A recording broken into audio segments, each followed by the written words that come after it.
Psiquiátrico Villa Ocaranza, 2 años como enlace de calidad en el Hospital Psiquiátrico Villa Ocaranza, 7 años como gestora de calidad en el Hospital Psiquiátrico Villa Ocaranza y actualmente jefa de enseñanza de enfermería y coordinadora de calidad en el Hospital Doctora Columba Rivera Osorio. Muchas gracias, maestra Margarita. Y pues bueno, dejamos en sus manos esta sesión. Buenas tardes, gracias, doctora Kenia, por la invitación. Gracias a todos y a todas por estar aquí presentes. Bueno, pues vamos a iniciar. Voy a compartir pantalla para que podamos ver la presentación.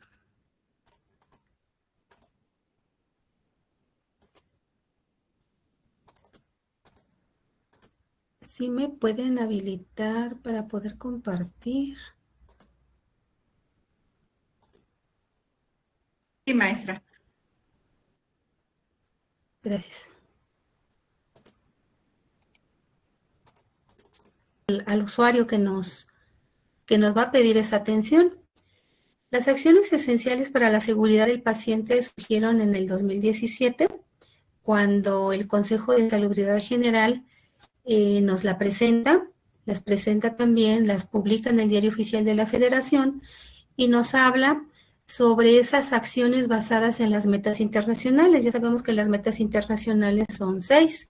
Sin embargo, el Consejo de Salubridad General y la Dirección General de Calidad y Educación en Salud agrega otras 2 y las acciones esenciales para la seguridad del paciente, pero tienen como base las metas internacionales, que sabemos que son 6, y se basa principalmente en esa observación que hacen a nivel mundial sobre los principales errores que suceden en el ámbito hospitalario o en la atención que le brindamos al paciente.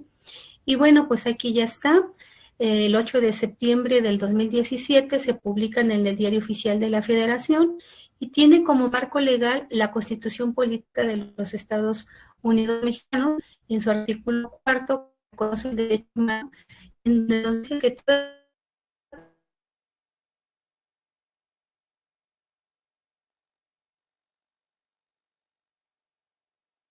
de la calidad permite maduros procesos para alcanzar los estándares. No, ya se fue la presentación, ya no la puedo ver. Pero bueno, las acciones también se alinean al modelo de gestión de la calidad, a donde pues principal, su principal eje es contar con salud en la población, acceso efectivo, organizaciones confiables y seguras, experiencia satisfactoria al transitar por el sistema y costos razonables.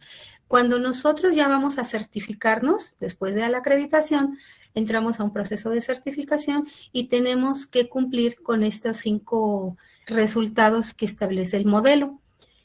Y bueno, se alinean a este modelo para asegurar que estamos dando una atención con calidad y seguridad del paciente. La que sigue, por favor.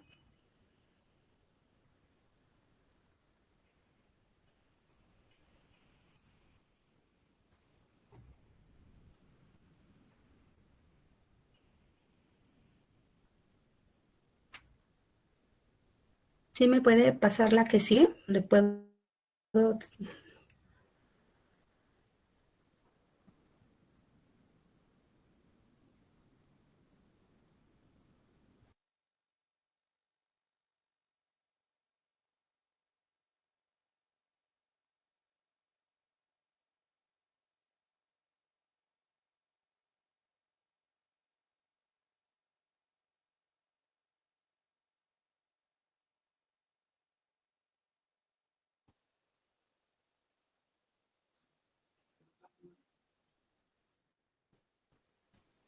Esa está bien, maestro, le cambió la siguiente.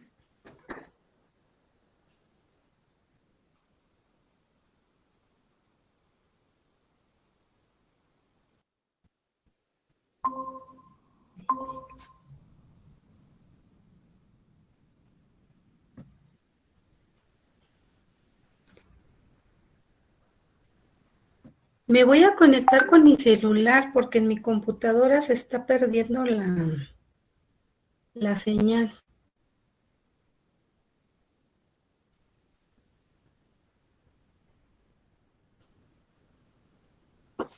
Sí, maestra.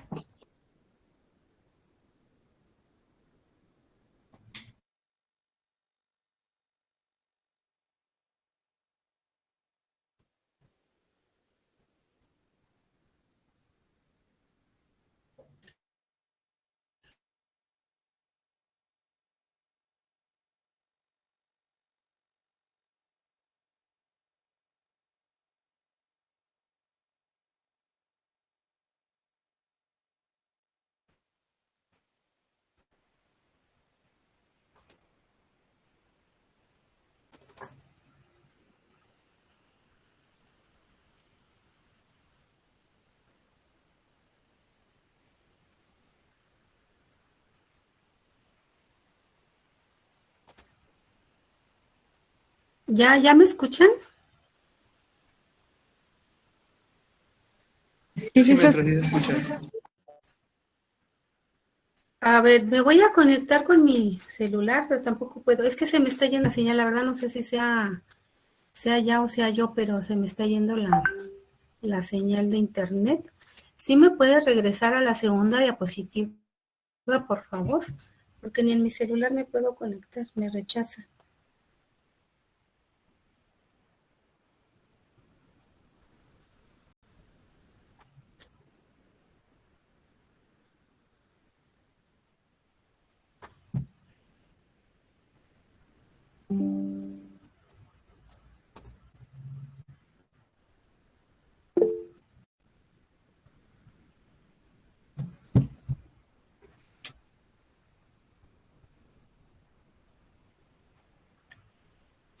Sí, la siguiente diapositiva, por favor, si me escuchan.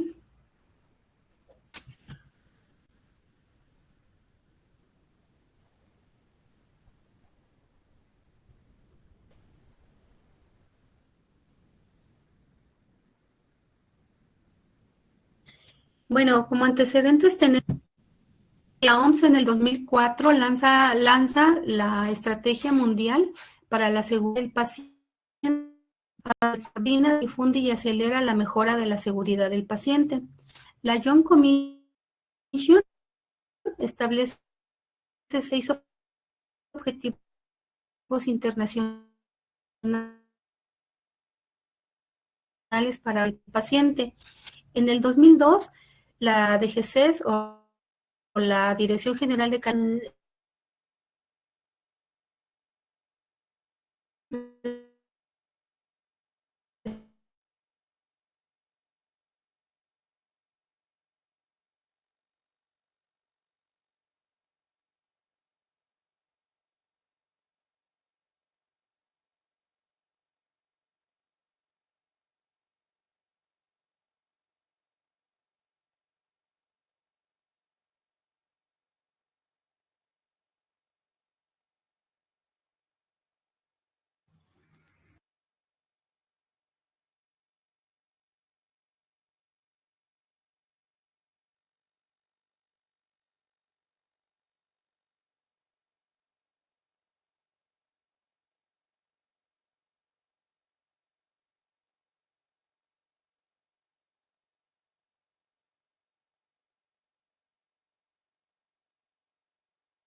No se escucha.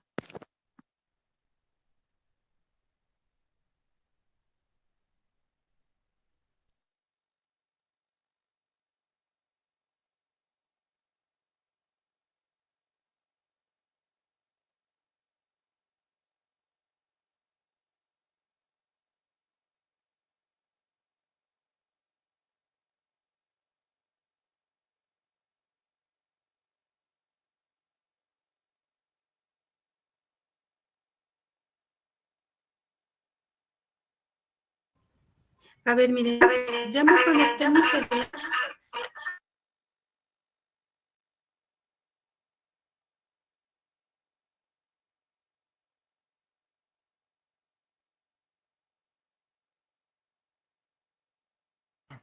Su micrófono está apagado, doctora.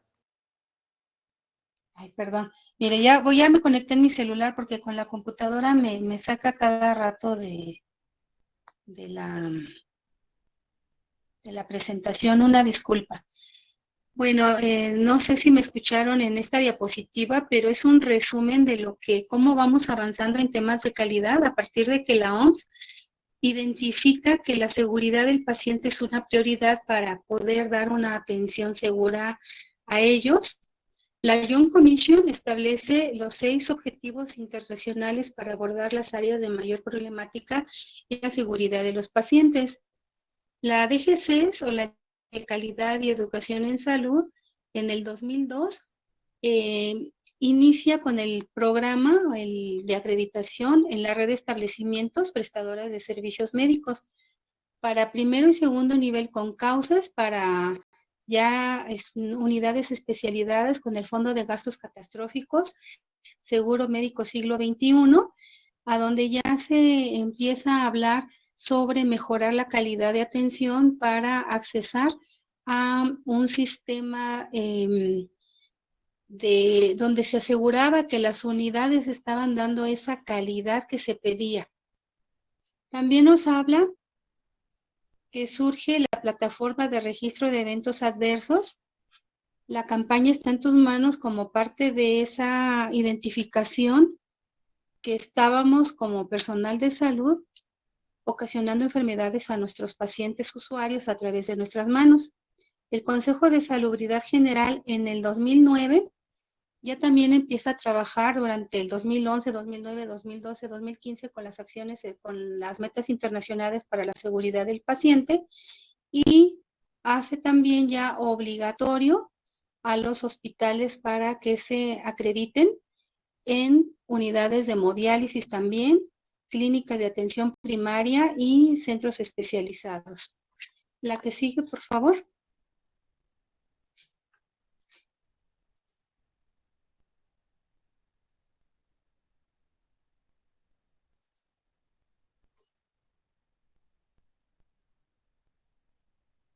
A ver la que sigue, porque creo que no tiene texto esa, no sé por qué.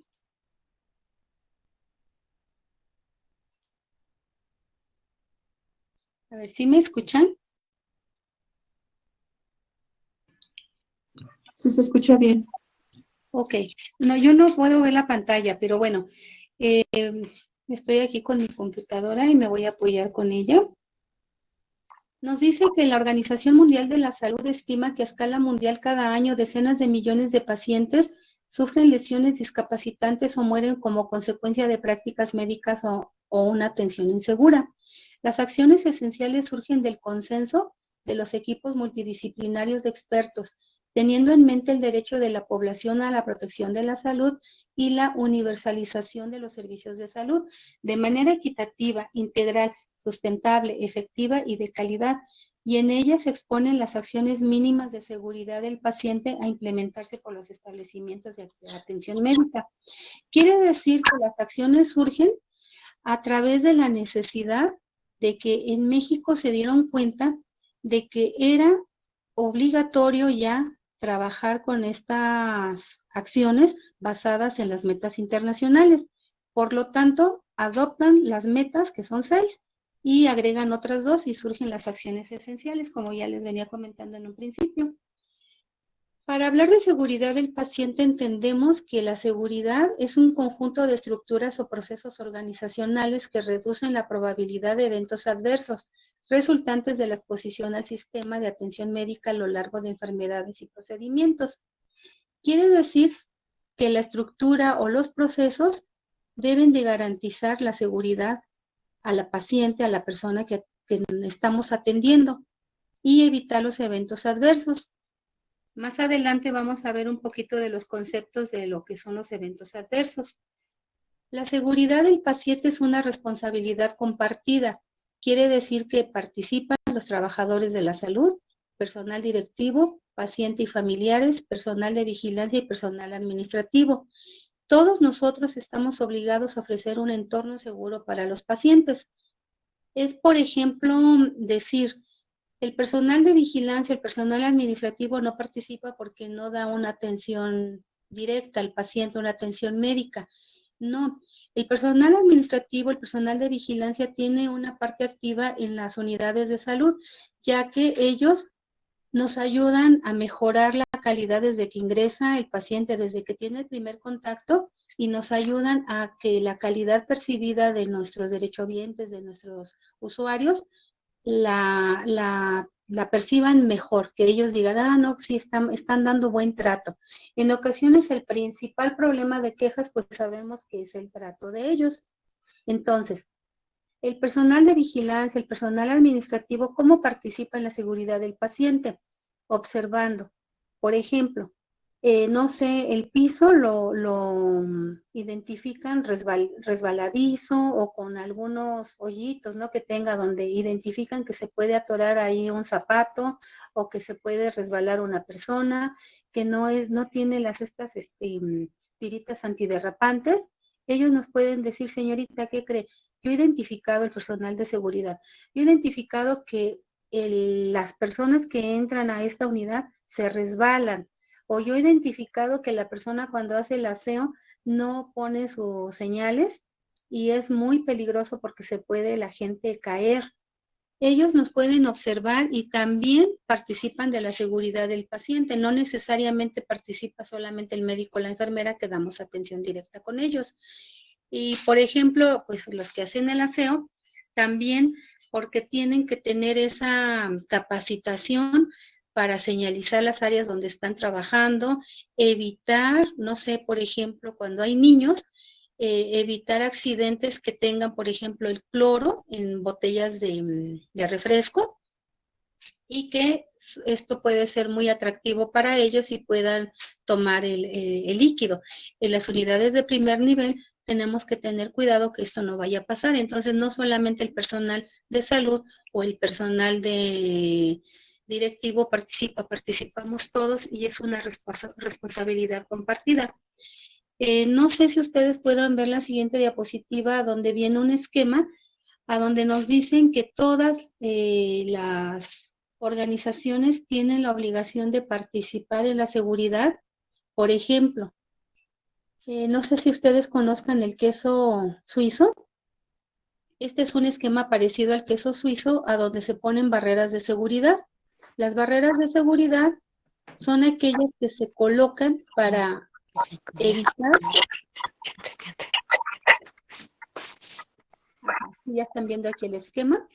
Las barreras de seguridad son aquellas que se colocan para evitar que esa rayita roja coincida en cada uno de los hoyitos de cada uno de los rectángulos y se ocasione un daño. Por ejemplo, vemos que las plantas nucleares colocan barreras de seguridad.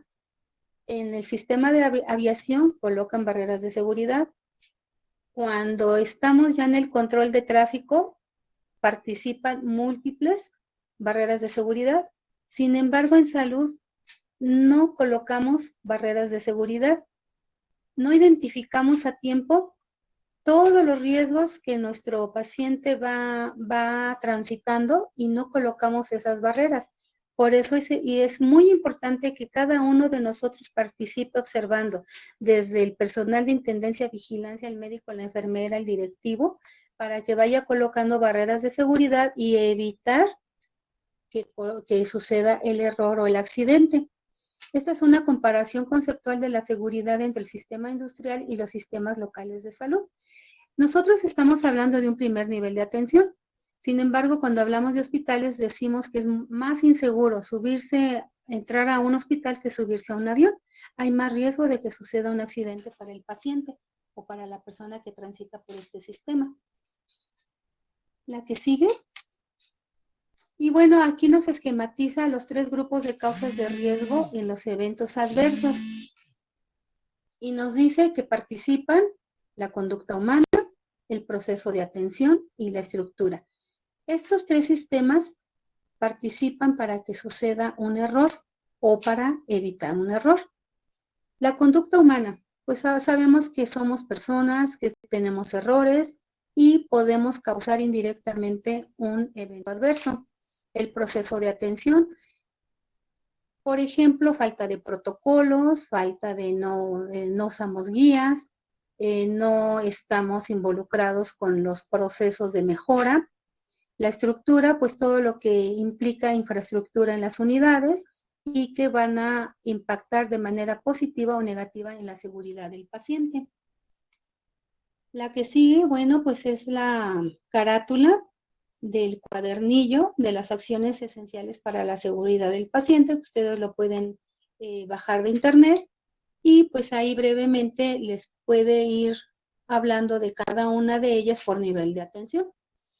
La primera acción esencial, de acuerdo a la OMS, nos dimos cuenta, o se dieron cuenta que el primer error que era muy repetido en las unidades de salud era la identificación incorrecta de pacientes. Y entonces fue la primera meta internacional o la primera acción esencial que nos dicen tenemos sí o sí que aplicar para mejorar la seguridad de los pacientes. Se dieron cuenta que era el principal error que sucedía en las unidades de salud y que nos hacía susceptibles de errores. Esta identificación correcta de los pacientes tiene como objetivo mejorar la precisión de la identificación de los pacientes, unificando este proceso en los establecimientos de primer nivel de atención, utilizando al menos 2 datos que permitan prevenir errores que involucran al paciente equivocado. ¿Cuáles son los 2 datos que mínimo nos pide el Consejo de Salubridad General para identificar a un paciente? El nombre completo del paciente y la fecha de nacimiento.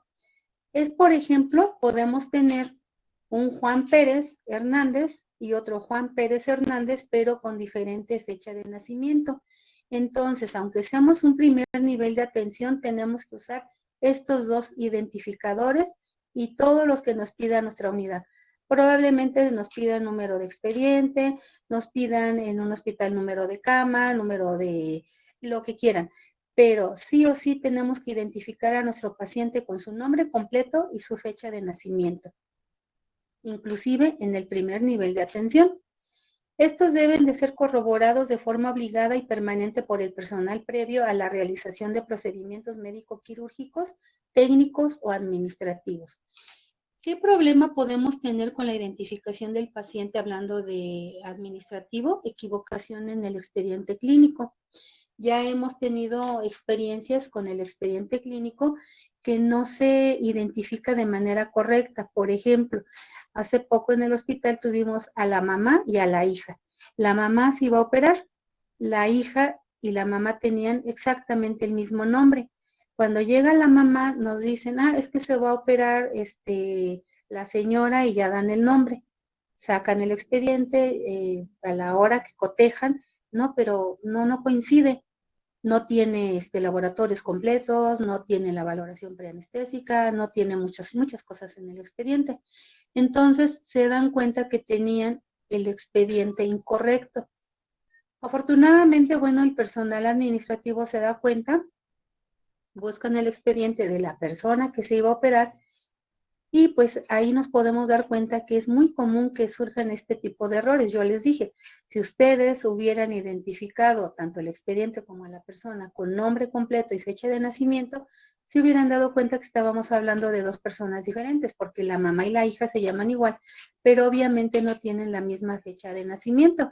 Y esto es común en ocasiones por la carga de trabajo o porque tenemos, porque ya somos automatizados, ¿no? Sí, Juana Pérez, sacamos el expediente y no nos damos cuenta de detalles.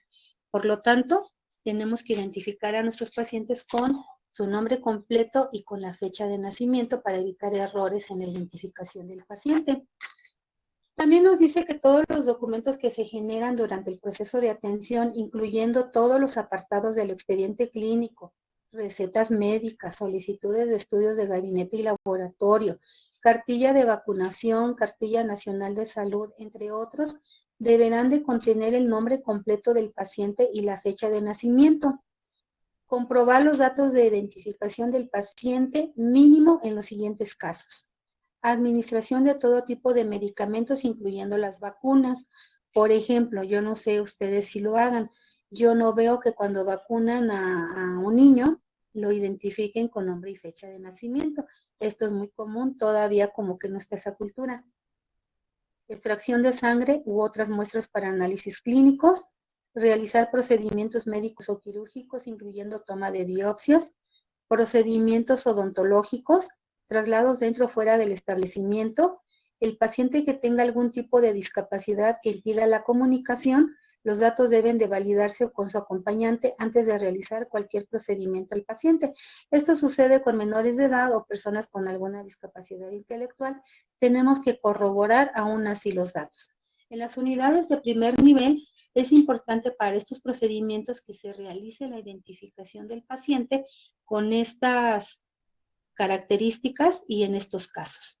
De preferencia, siempre estar al pendiente que nuestro paciente sea el correcto y los documentos también que sean correctos, porque son los dos principales problemas, paciente y expediente clínico.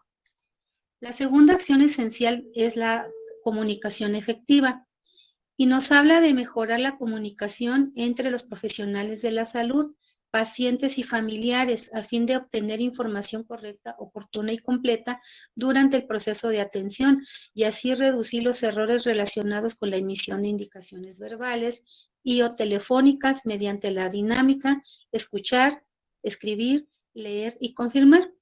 Esto es muy común porque en ocasiones, y también lo sabemos a través de las encuestas que se aplican, si el médico le explicó al paciente correctamente las indicaciones, en ocasiones se le expide la receta, no se le dan las indicaciones claras o pensamos que son claras y el paciente nos dice que sí. Regresa a su casa y no entiende las indicaciones que le damos. Es el segundo problema que la OMS identificó como un problema en la seguridad del paciente. Se dieron cuenta que no teníamos una comunicación efectiva con los usuarios. No comunicábamos a ellos o entre nosotros el equipo de salud, que eso también es muy común. Por lo tanto, la acción esencial 2 nos dice que tenemos que tener una comunicación efectiva. ¿Cómo? Escuchando, escribiendo, leyendo y confirmando las indicaciones que se nos dan que le damos al paciente, a la familia o al usuario. Es importante siempre recordar esto. Yo inclusive les pongo de ejemplo en los restaurantes, cuando a nosotros los meseros nos piden, les damos nuestra, lo que queremos, ¿verdad? Lo que queremos comer, ellos nos retroalimentan la información. Usted pidió esto, y de beber esto, nos retroalimentan. Yo les digo, ¿por qué nosotros, el personal de salud, no hacemos lo mismo?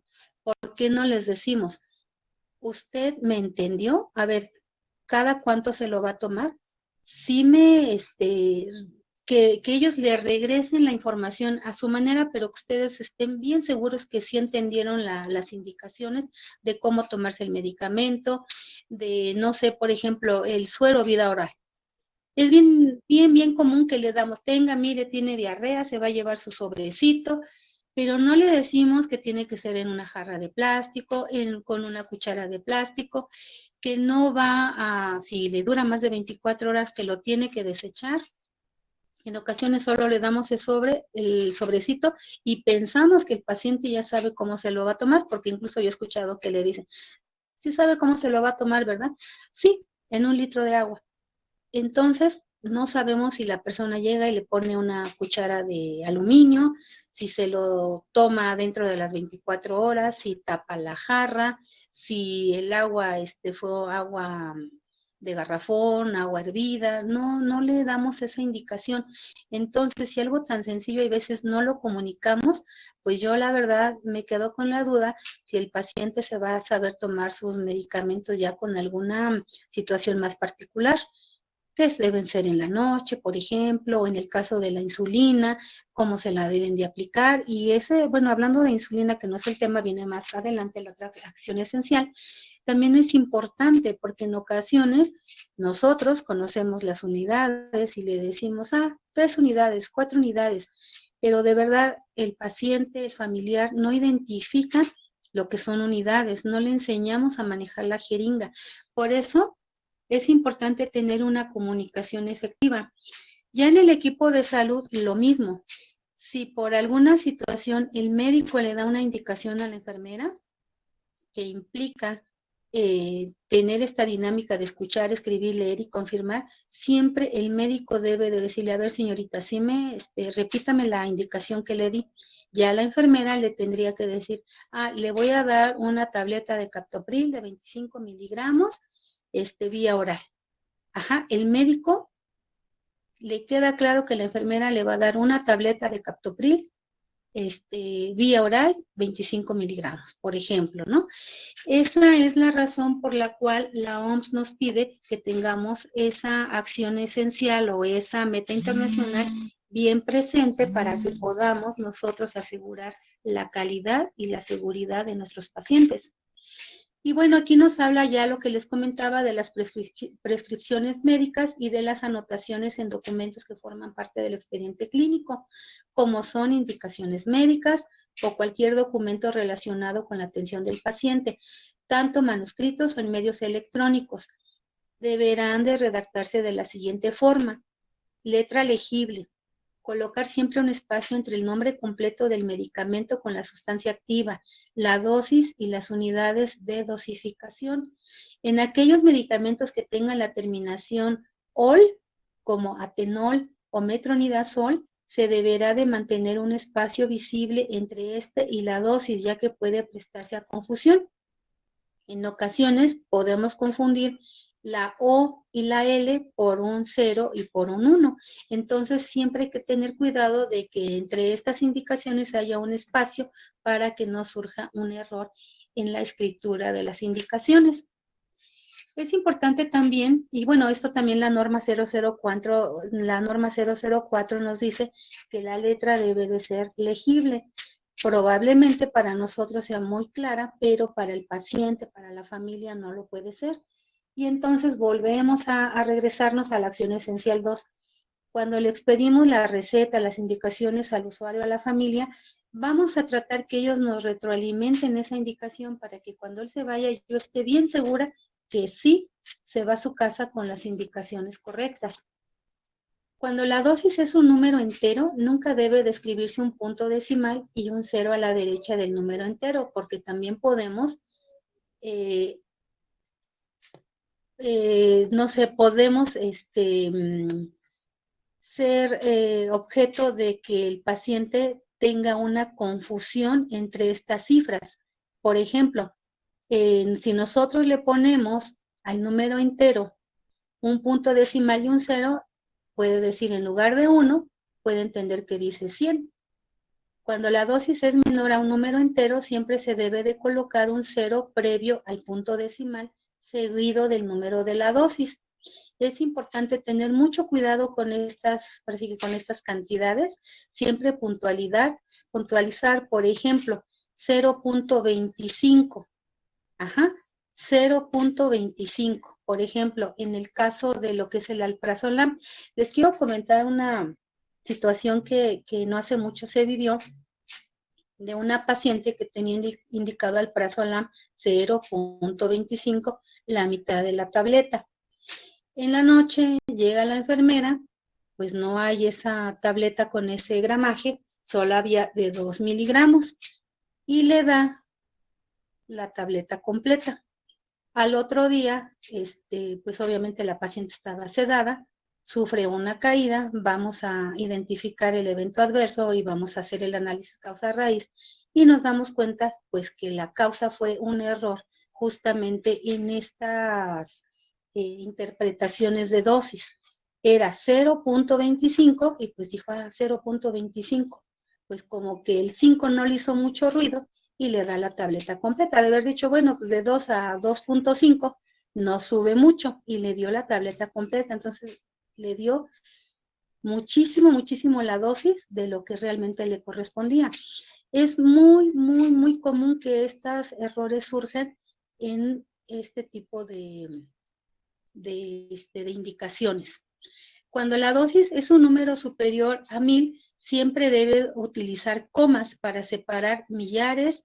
Si vamos a hablar de 1000 o de millón, mejor hay que escribirlo con la letra, Por ejemplo, ahorita ya no se usa mucho la penicilina, que antes era muy común y se recetaba que era con millones, pero esos ceritos siempre nos andan causando algún problema, entonces mejor escribirlo así, 1000 o millón, para evitar errores en la medicación. No deben abreviarse las palabras unidad, microgramos, día, una vez al día, unidades, unidades internacionales, intranasal, subcutáneo. La norma 004, ¿ustedes recuerdan qué abreviaturas nos permite usar? ¿Alguien de ustedes sabe qué abreviatura de la norma 004 nos dice esta sí puedes usar?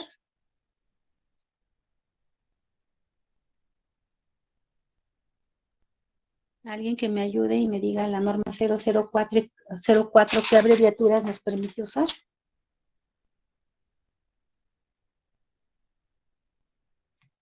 ¿Sí me escuchan?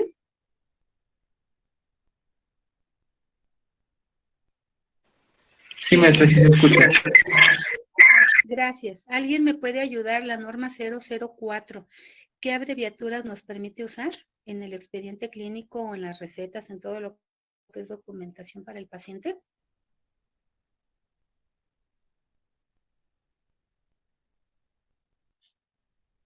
Porque aquí la acción esencial nos dice, no deben abreviarse unidad, microgramos, día, una vez al día, unidades, unidades internacionales, intranasal, subcutáneo. Bueno, la norma 004 no nos permite abreviaturas y así nos lo dice, no abreviaturas. ¿Por qué? Porque también este es objeto de equivocaciones, de errores. Errores, imagínense, para el personal de salud. ¿Cuántas veces una persona, en lugar de poner, por ejemplo, 10 unidades, le ha puesto 100 unidades, porque esa U la entendió como 0? Y de verdad se los digo, o sea, yo creo que ustedes tienen muchísimas experiencias, yo también les puedo comentar muchas, pero así clarísimo, una compañera enfermera, fíjense, diabética,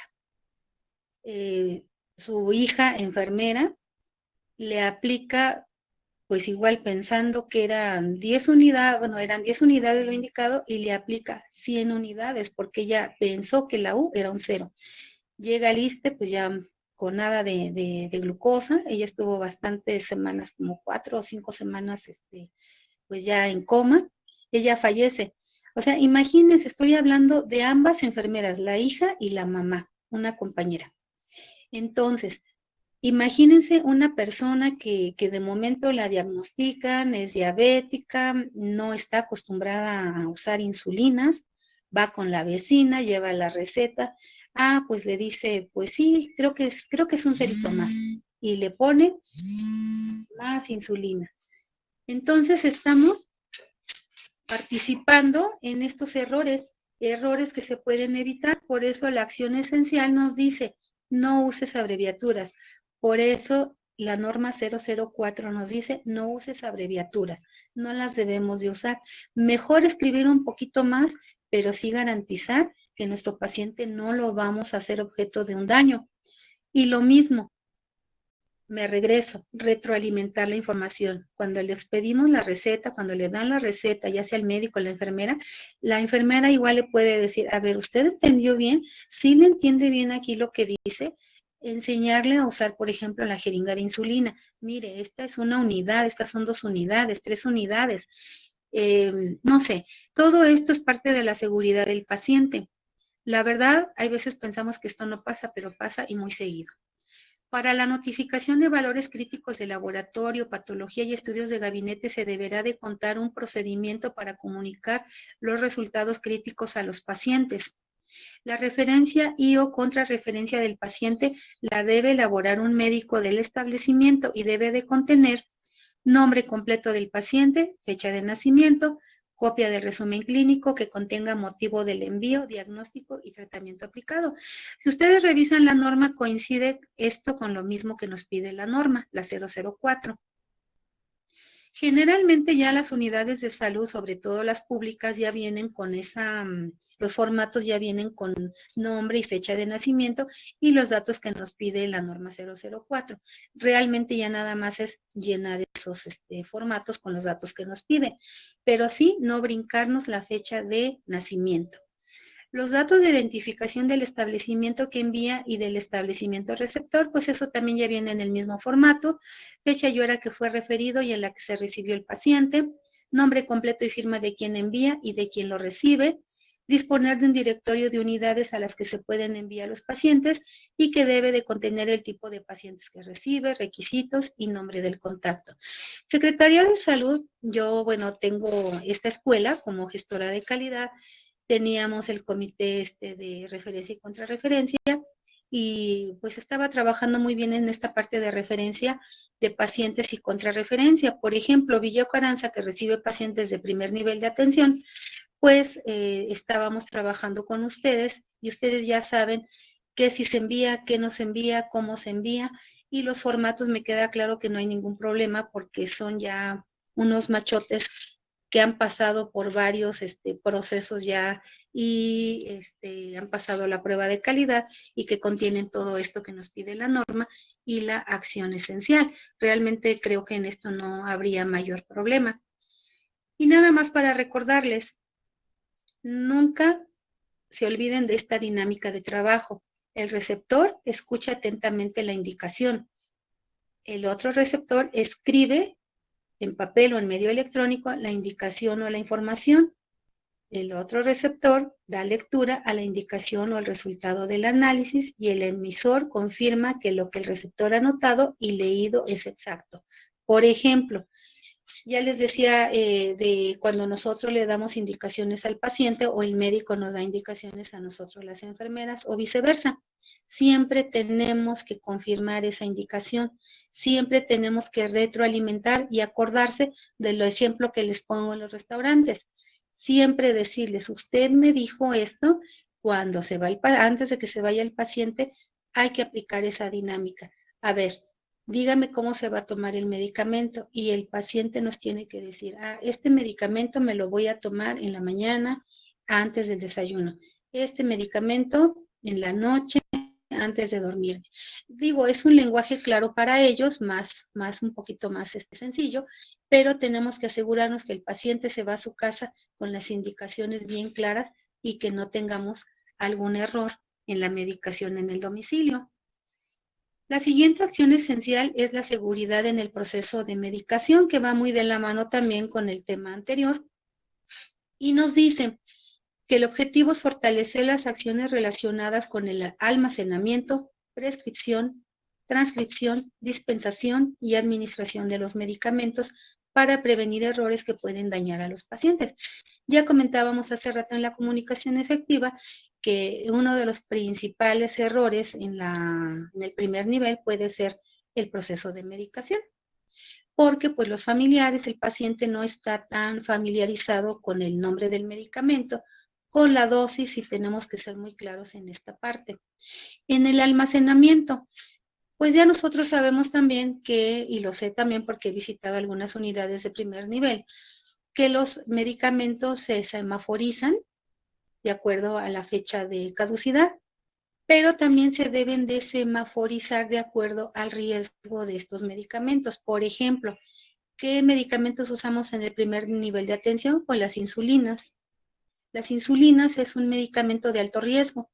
Tienen que estar semaforizadas por su nivel de riesgo.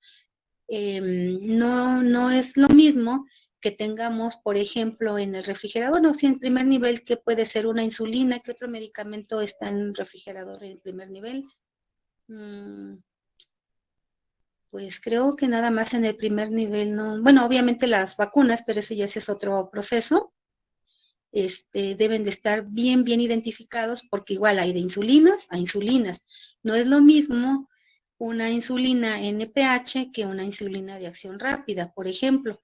Entonces, sí tenemos que tener en lo que es en el almacenamiento esos identificadores de control que eviten que podamos equivocarnos.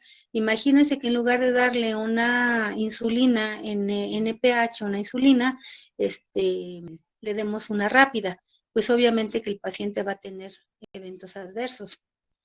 La prescripción, pues igual, ¿verdad? Tener mucho cuidado en cómo se va a prescribir el medicamento, la transcripción, la dispensación, la administración, y esto va a prevenir errores en el paciente. Los medicamentos de alto riesgo deben de estar etiquetados con un círculo rojo y resguardado como alto riesgo. Ustedes en primer nivel no usan electrolitos concentrados, entonces, bueno, realmente iríamos con lo que le comentaba, la insulina, y no recuerdo ahorita qué otro medicamento puedan que manejar en el primer nivel de atención. Escribir la prescripción médica en el expediente del paciente y en la receta médica. La letra nuevamente nos repite la acción esencial 3, debe de ser clara, legible, sin abreviaturas, sin enmendaduras, no tachaduras y de acuerdo a las acciones mencionadas para mejorar la comunicación efectiva. Como ustedes ven, una acción enlaza con la otra, no son aisladas.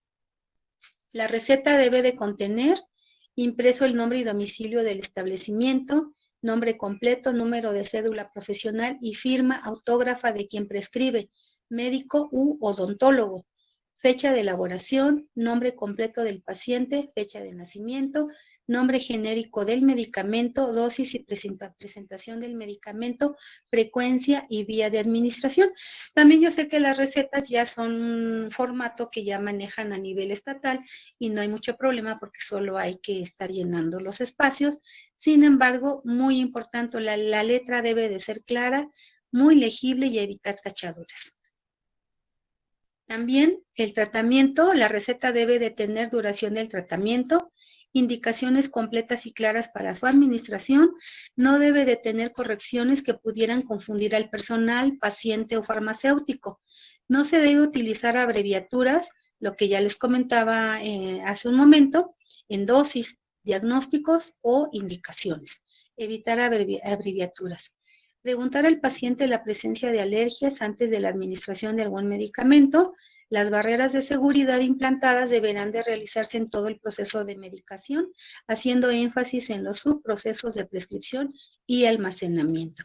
Esto es muy importante. También sé que los que están ya, bueno, las enfermeras en el primer nivel son los que manejan el medicamento, los médicos, pues sí, tienen mucho cuidado. Los medicamentos más recientes los van colocando atrás y los de más tiempo los van colocando adelante. Sin embargo, pues sí es importante que estén semaforizados y bien importante avanzar ese semáforo. A mí me ha tocado evaluar algunas unidades y le pusieron verde, su etiqueta verde, pero ya pasaron los meses y sigue con etiqueta verde, no avanza en el semáforo, no lo evolucionan. Por eso es importante cuando semaforizamos un medicamento hacerlo con etiquetas, no con plumón, porque yo les digo, a ver, le vas a poner el plumón, ahorita es verde, pero ya en unos meses será amarillo y en unos meses será rojo y entonces va a tener 3 rayas, verde, amarillo y rojo. Y cuando nosotros vemos, pues ya no sabemos cuál es. Entonces, cuando nosotros semaforizamos, sí hay que hacerlo con etiquetas para que le quitamos la etiqueta anterior, le ponemos la nueva etiqueta para que ahora sí no haya confusión en la semaforización. La acción esencial 4 es la seguridad en los procedimientos. En primer nivel me dirían, bueno, pues yo no hago procedimientos quirúrgicos y esto aplica más para procedimientos quirúrgicos. Sin embargo, hay procedimientos odontológicos. Puede haber colocación de sondas y hay colocación de dispositivos intrauterinos y esto aplica en procedimientos. Quiere decir que primer nivel no está exento de esta acción esencial. El objetivo de esta acción es reforzar las prácticas de seguridad ya aceptadas internacionalmente y reducir los eventos adversos para evitar la presencia de eventos centinela derivados de la práctica quirúrgica y procedimientos de alto riesgo fuera del quirófano o de la unidad que estamos ya atendiendo al paciente. Como les decía yo, procedimientos odontológicos, colocación de sondas, colocación de dispositivos intrauterinos. Tenemos que verificar la fecha y método de esterilización del equipo e instrumental, muy importante. En ocasiones en primer nivel, depende, ¿verdad? No tenemos tanto movimiento de nuestro instrumental. Y tenemos que estar al pendiente de que la fecha de esterilización esté vigente. Muchas veces nos preguntan cuál es la vida de anaquel de un instrumental. Y bueno, esta vida de anaquel va a depender del almacenamiento. Si ustedes tienen su instrumental en una vitrina cerradita, tienen un segundo empaque, tienen una área muy limpia, pues tiene más vida de anaquel, pero si estamos en una unidad donde hay mucho polvo, porque está la ventana cerca, la vitrina no cierra bien, no tenemos un segundo empaque, su vida de anaquel de ese instrumental va a disminuir. Por eso es importante que cada unidad identifique todo su entorno a través de ese instrumental y determinen qué vida de anaquel le van a dar para que ustedes estén seguros que el instrumental que están utilizando sea el que está vigente, que no utilicen, a lo mejor por fecha está vigente, pero por el entorno que tienen ese instrumental ya está contaminado. Por ejemplo, también es muy común, llegamos, contamos el instrumental, agarro el paquete. Llega el otro turno, cuenta el instrumental, agarra el paquete. Entonces, no podemos estar manipulando continuamente los paquetes de instrumental.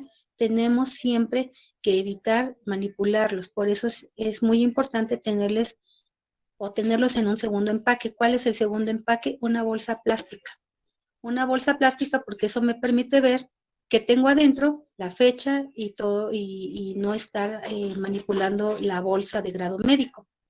Entonces, en primer nivel, probablemente no haya procedimientos invasivos quirúrgicos, pero sí tenemos que también sumarnos a la seguridad del paciente a través de estas acciones. La acción esencial 5 es la reducción del riesgo de infecciones asociadas a la atención en salud. Y aquí también me dirían, bueno, no estamos en un hospital, pues el paciente va y viene, yo realmente no lo toco tanto, pues realmente esta acción esencial no aplica en primer nivel de atención. Sin embargo, sabemos que se aplica. Ahorita por pandemia regresamos mucho a lo que es la higiene de manos. Hace años, cuando nos hablaban de higiene de manos, lo hacíamos como el tema, como por compromiso, por como cumplir con lo que nos mandaban a hacer la campaña de higiene de manos. No estábamos tan conscientes de esta importancia. Sin embargo, a partir de que surge la influenza, surge la pandemia de COVID y ahorita que la hepatitis y todas las enfermedades que tenemos encima, regresamos a este mismo tema, higiene de manos, pero no solo es la higiene de manos, ¿cómo podemos prevenir las infecciones asociadas a la atención en salud? Bueno, pues principalmente tenemos que sumarnos a vigilar que nuestra agua sea segura. Las infecciones no solo son la higiene de manos, también es el agua, que es la cloración, también es los insumos, también es la parte de que nosotros conozcamos los 5 momentos, pero principalmente que los hagamos, que los respetemos. Yo les digo a los becarios, a ver, díganme los 5 momentos de la higiene de manos, y se los juro que me los dicen, pero perfectamente bien.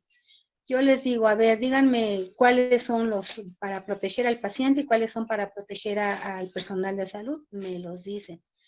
Pero cuando llegamos a la parte del entorno del paciente, porque uno de los 5 momentos nos dicen después de salir del entorno del paciente, no lo saben. Y entonces yo les digo, pues, ¿cómo vamos a prevenir infecciones si no identifican el entorno del paciente? En primer nivel, si no tienen camas, no atienden pacientes hospitalizados, sin embargo, también se suman a esta acción. ¿Cómo? Bueno, implementando programas de capacitación continua para todo el personal del establecimiento, estudiantes, pacientes, familiares y visitantes en temas de prevención de infecciones y uso racional de antimicrobianos. Es importante que en sus unidades, ya están entrando estudiantes, los capaciten sobre temas de lavado de manos, a los pacientes y familiares también. Les digo, ahorita por pandemia esto como que se nos facilitó mucho. Ya ahorita la familia, es el visitante, ya hasta los niños están muy apegados a la higiene de manos. Antes nos costaba más trabajo. Ahorita ya como que ya están más acostumbrados a hacer la higiene de manos con gel. Pero como personal de salud también tenemos que hacerlo. Si ustedes leen los carteles de higiene de manos, ahí nos dice cuándo y por qué.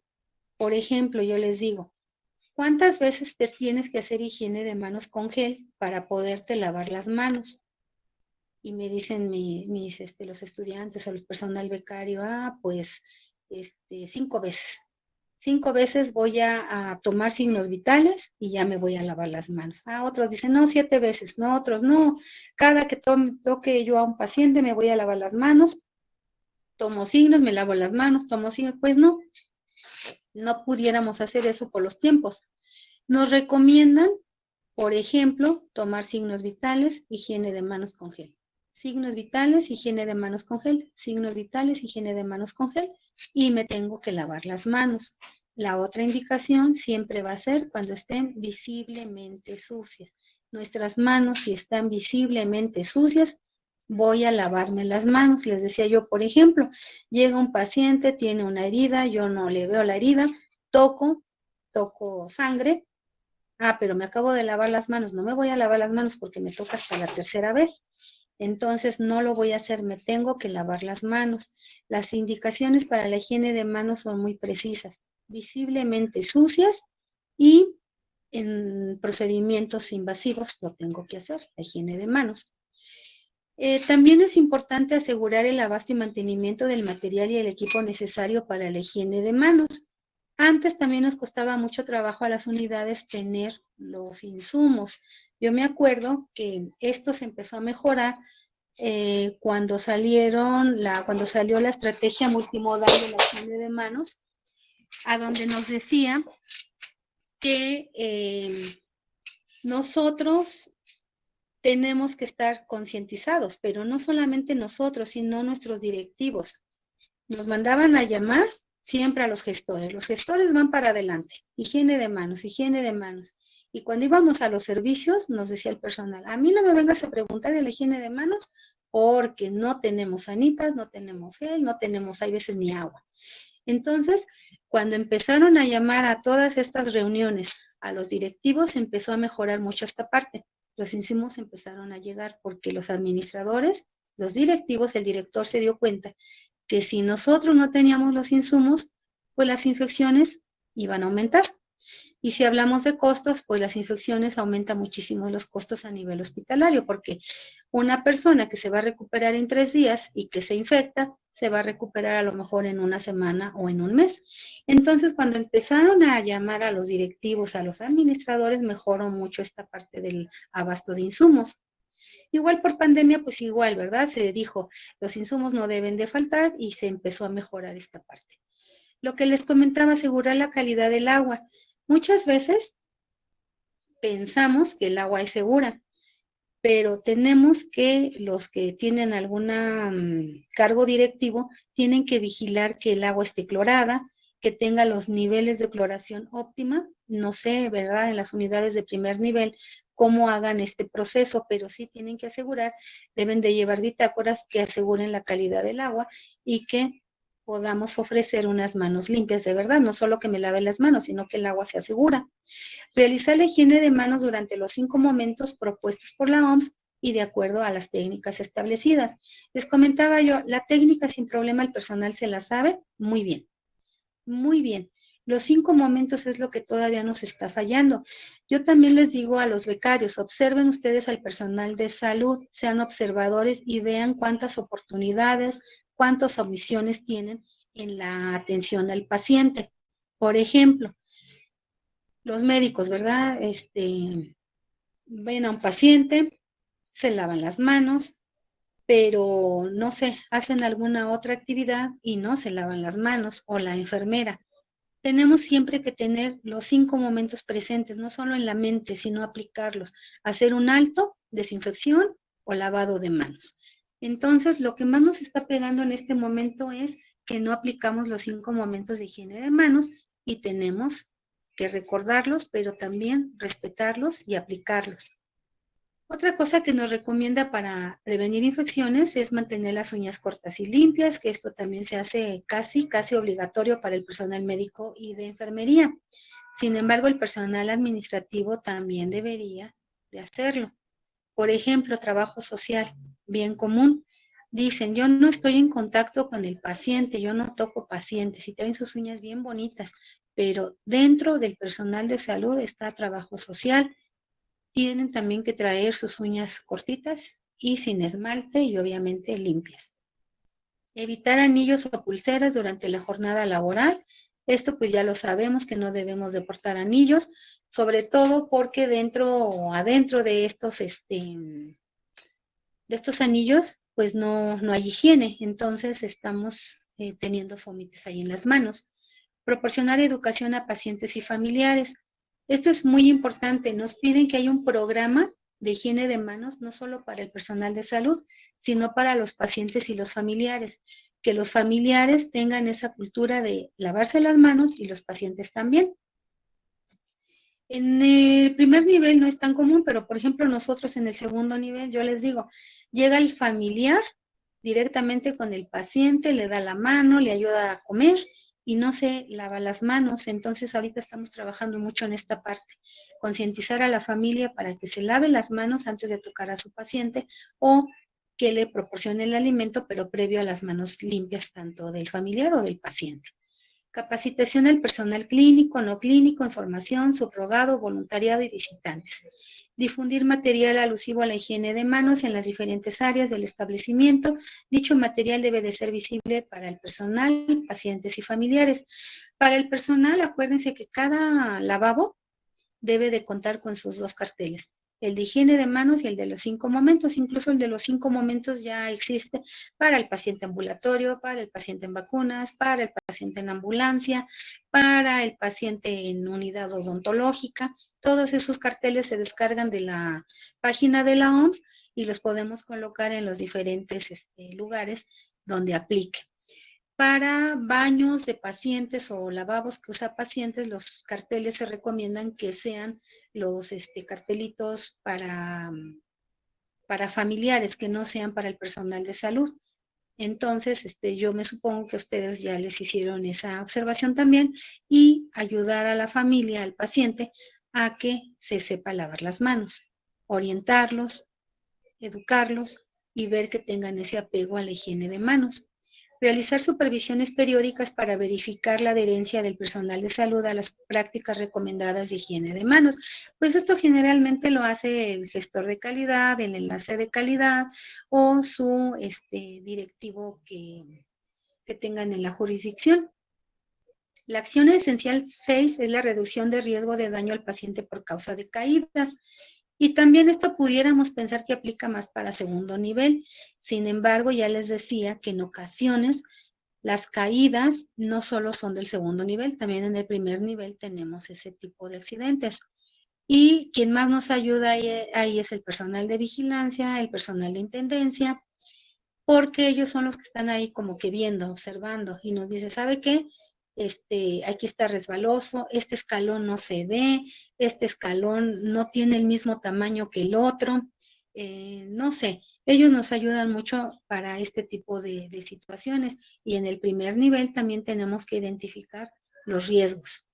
El objetivo es prevenir el daño del paciente asociado a las caídas en los establecimientos de salud de primer nivel mediante la evaluación y reducción de riesgos de caídas.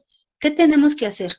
Reportar fallas, descomposturas o falta de equipo que se encuentre relacionado con la seguridad del paciente.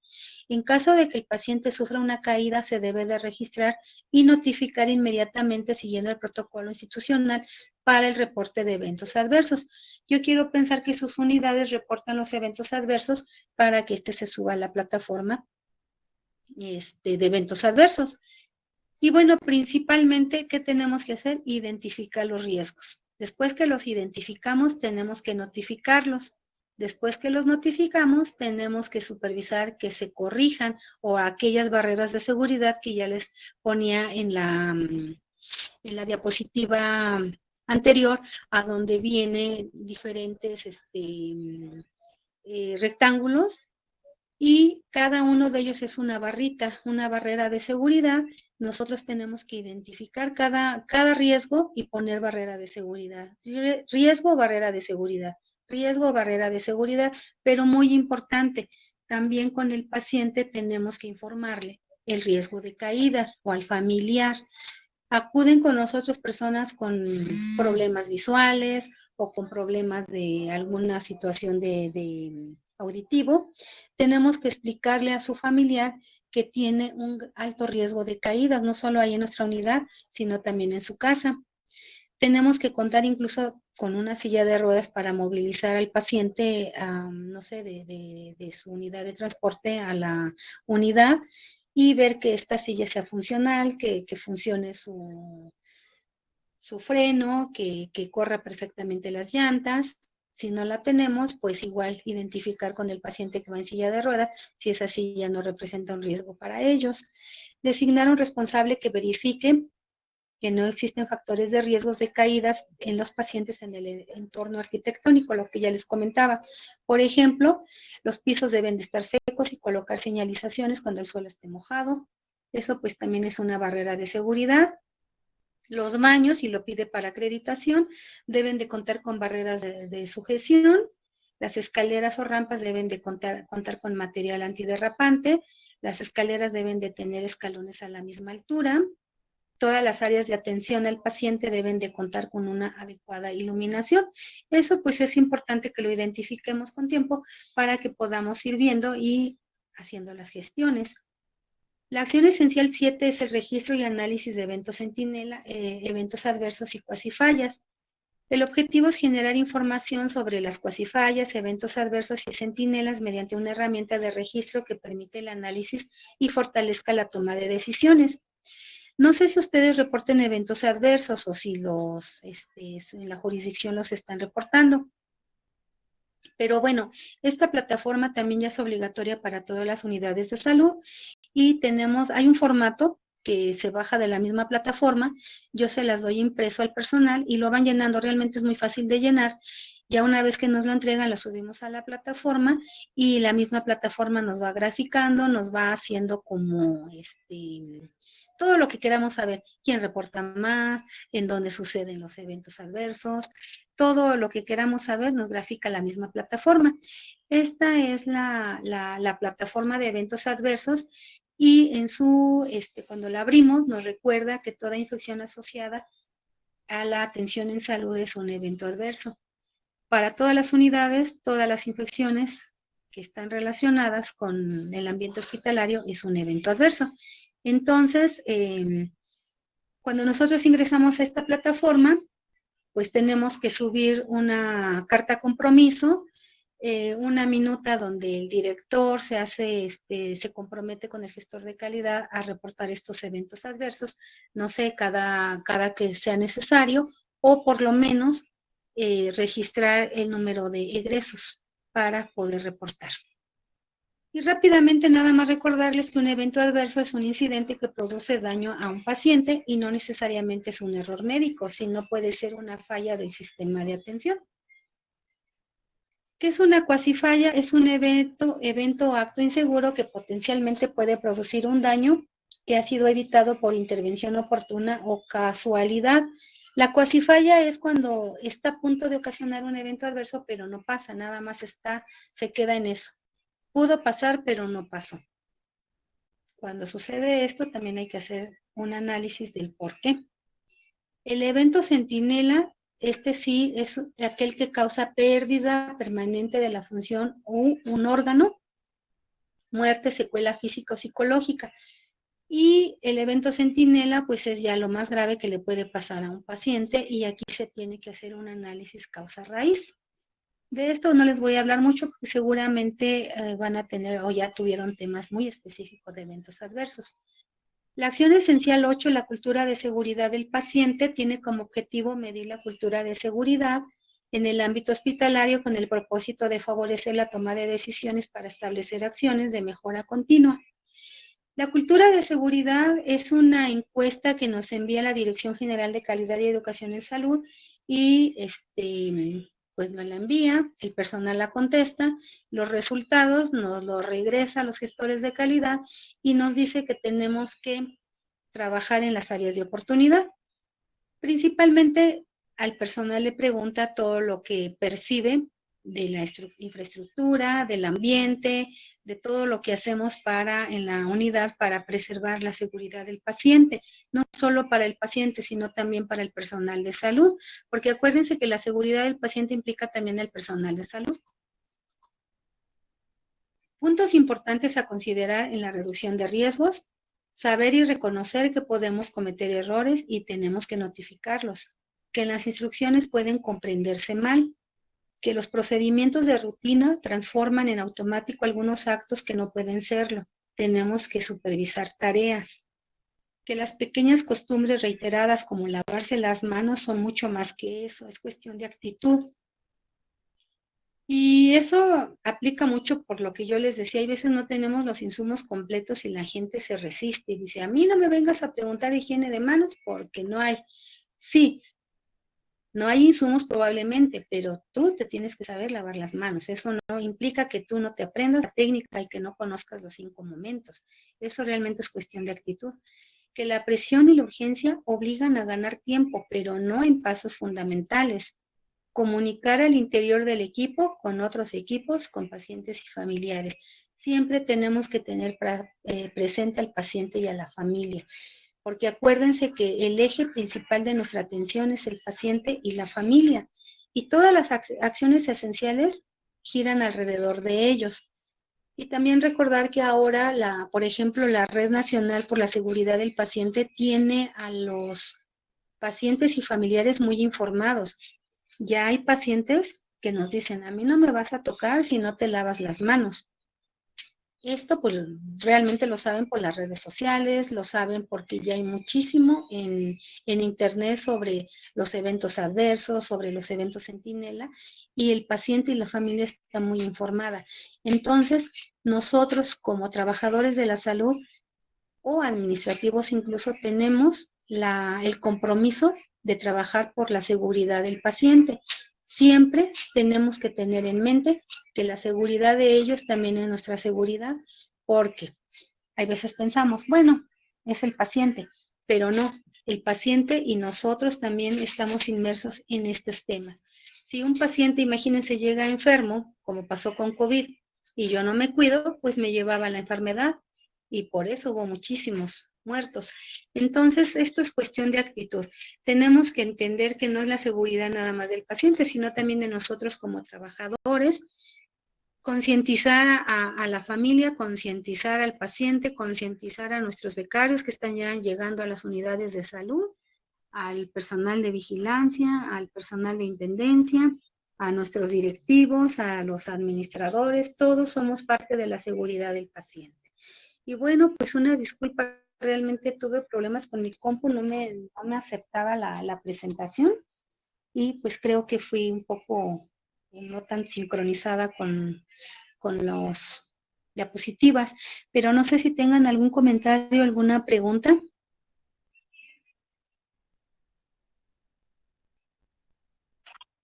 La doctora habla sobre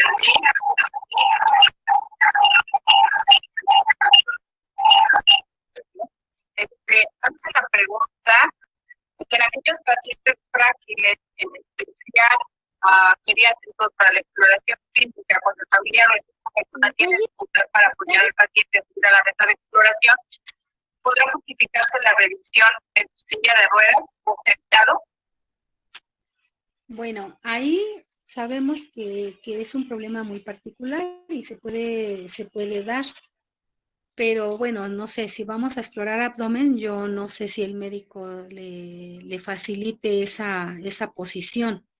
Si el médico identifica que no es necesario, ¿verdad? La exploración del abdomen, por ejemplo, no sé, le va a revisar tórax o algo que no implica estar en posición acostado, pues igual y sí puede omitir esa parte de su vilo, porque el riesgo va a ser mayor.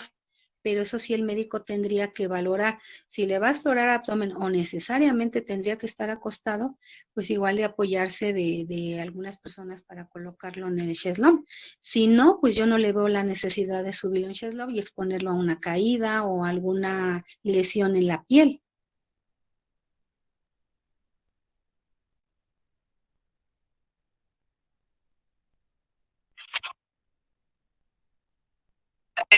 ¿Alguna otra pregunta o aportación?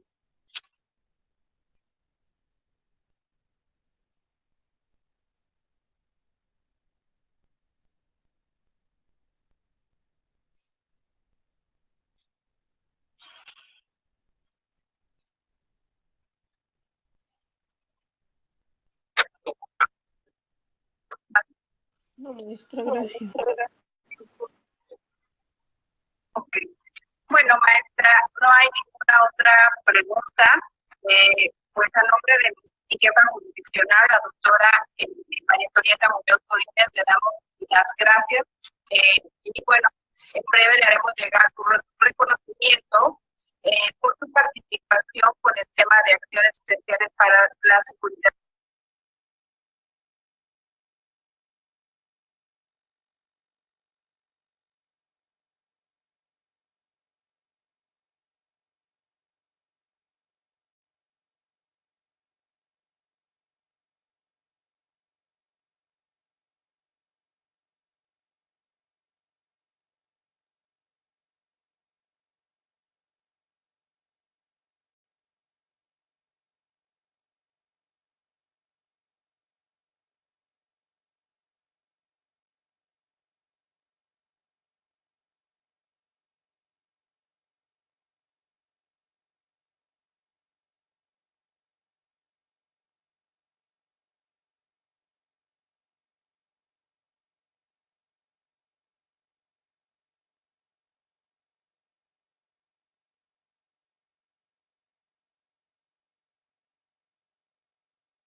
Hay una pregunta, no sé si todavía puedo.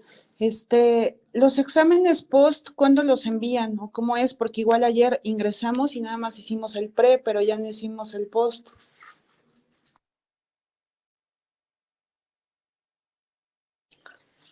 Comentaba que los exámenes post, tanto del anterior como de la del día de ayer como la de hoy, ¿en dónde los van a enviar? Porque nada más las personas que ingresamos de mi unidad hicimos el pre, pero ahorita nos preguntamos que el post, ¿dónde quedó? ¿O no va a haber post?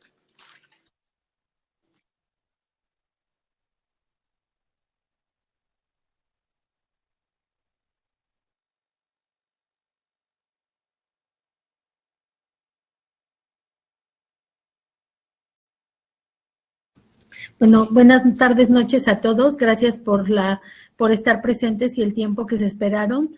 En un momento más estaremos enviándoles la post evaluación. Ya se envió en el transcurso del día tanto la pre como la post, pero en caso de que no lo tengan, en el día de mañana les subo en la sesión los links para poder hacer la de las dos previas, si no tengan ningún contratiempo y puedan contestarla. Ok, gracias, doctora Toñita.